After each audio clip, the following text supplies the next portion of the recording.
जय श्री राम। दोस्तों, मैं समीर भटनागर, ज्योतिषाचार्य, आज आपको कोरोना महामारी के बारे में कुछ बातें बताना चाहता हूं, जो कि बहुत अत्यधिक रूप से महत्वपूर्ण है। ज्योतिष अपने आप में एक बहुत बड़ा समुद्र है और उसमें हमें ये समझना बहुत ज़रूरी है कि ये कोई भी ग्रह कभी भी स्थिति में कैसे परिवर्तन करके क्या क्या चीज़ों में बदलाव करता है। अब जैसे हम इस वर्ष की बात करते हैं तो 13 अप्रैल 2021 को संवत 2078 आरंभ हुआ। अब इस वर्ष में इस नव संवत्सर का नाम राक्षस संवत्सर रखा है।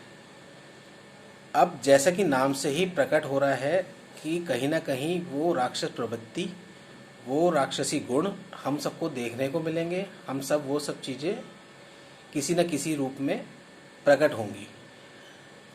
और इस बार जो राजा का पद है और मंत्री का पद है, वो दोनों पद मंगल को मिले हैं। मंगल जो कि एक क्रूर ग्रह है,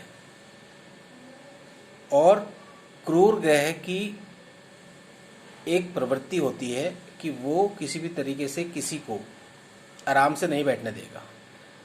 जैसे कि हम नॉर्मली समझते हैं कि अगर हम किसी भी एक व्यक्ति को 2 पद दे देते हैं तो वो उसका सदुपयोग की जगह दुरुपयोग करना शुरू कर देता है।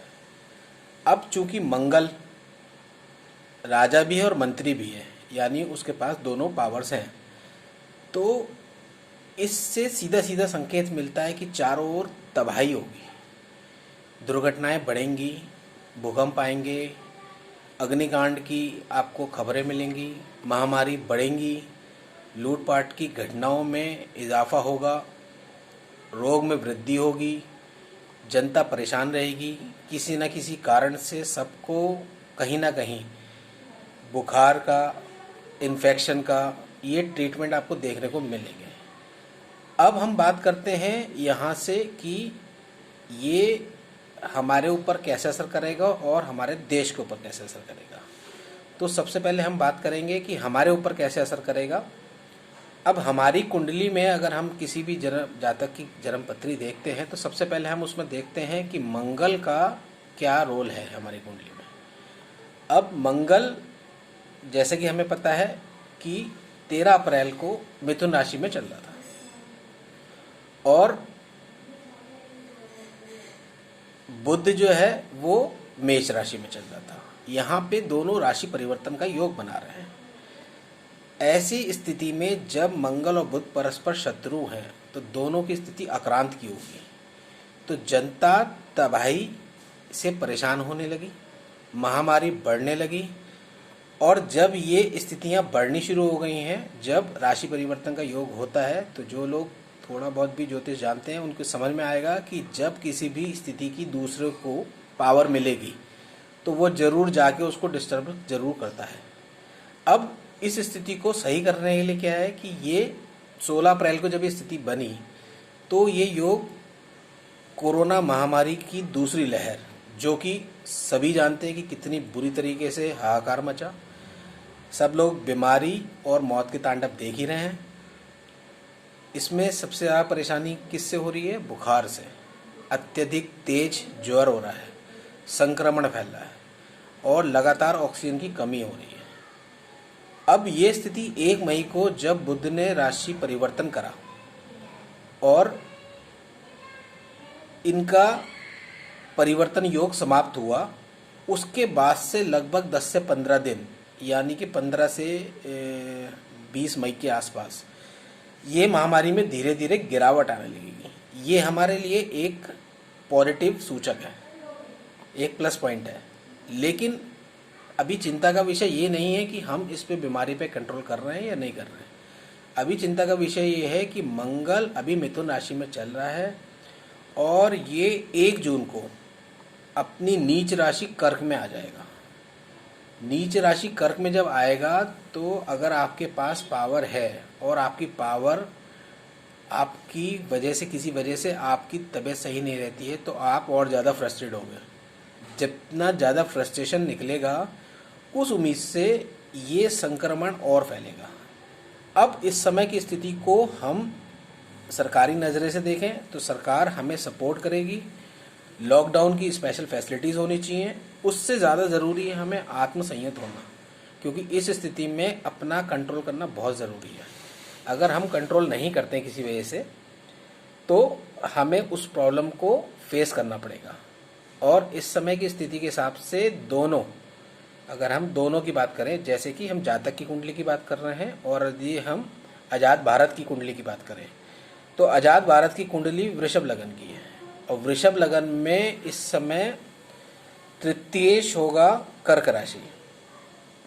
कर्क राशि में जब मंगल नीच का हो जाएगा, अगर हम इस स्थिति को समझते हैं तो जब वहाँ पर वो पहुँचेगा तो यहाँ पे सत्ताधारी लोग जितने भी हैं, जितने लोग राजसी योग के हैं, इफेक्टिव पर्सन हैं और समाज के बहुत सर्वोच्च पदों पे लोग होंगे, राजनीति में होंगे, कुशल नेता होंगे, उन सब की राजनीतिक स्थिति में उथल पुथल की स्थिति आएगी और ऐसी उथल पुथल की स्थिति से उनका राजपाट भी नष्ट हो सकता है और कई तरीके से दुश्मन आक्रामक भी हो सकता है। तो इस समय हमें दोनों स्थितियों को संभालना होगा। हमें स्वयं को भी संभालना है, देश को भी संभालना है और इसके अलावा हमें इस तरीके से कार्य करने हैं जो हम उस पर कंट्रोल कर सकें। दूसरी बात ये आती है कि जब देश की बात आती है, हम देश के लिए करते हैं तो सबसे पहले हमें अपने आप को उस चीज़ों से बच के रखना होगा। मंगल दुर्घटनाओं का शिकार कराता है, ये हमें सबको पता है, लेकिन हम इस स्थिति से कंट्रोल कैसे कर सकते हैं, उसके लिए प्रत्येक व्यक्ति अपनी पूजा पाठ जरूर करें। पूजा पाठ करना बहुत ज़रूरी है इस समय। अपने इष्ट को मनाएं, अपने इष्ट से प्रार्थना करें, अपने लोगों का हालचाल लें, पॉजिटिव वाइब्स अपनी बढ़ाएं, किसी भी तरीके से अपने आप को नेगेटिव नहीं होने दें। जो लोग नेगेटिव आए उन्हें पॉजिटिव करें और अपनी तरीके से पूरी तरीके से सोशल डिस्टेंसिंग का पालन करें, ये बहुत ज़रूरी है। दूसरा इसके साथ ज़रूरी है मेडिटेशन करना और योगा करना। आजकल सोशल मीडिया में आपको लगातार मैसेजेस आ रहे हैं कि आप ये दवाई खाइए, वो ज़रूरी है, लेकिन डॉक्टर के द्वारा बताए हुए। आप चाहे उनसे ऑनलाइन प्रिस्क्रिप्शंस लें या कैसे भी लें। जितने भी लोग मेरे पास इस समय जन्मपत्री ऑनलाइन दिखा रहे हैं वो सब यही पूछ रहे हैं कि किसी का ऑक्सीजन लेवल कम है, किसी को हॉस्पिटल की जगह नहीं मिल रही है। उसके लिए ज़रूरी है आप होम आइसोलेशन करें, ज़रूरी है, और अपना और अपने परिवार का पूरा ख्याल रखें। कोई भी स्थिति कितनी भी खराब होती है लेकिन हमें उसको बचाने के लिए शक्ति दी जाती है, हमें शक्ति मिलती है, हमें ऊर्जा का संचार करना है। पॉजिटिव सोचिए, पॉजिटिव रहिए और इस तरीके से अपने और अपने पूरे परिवार का, अपने पूरे समाज का ख्याल रखिए। जय श्री राम।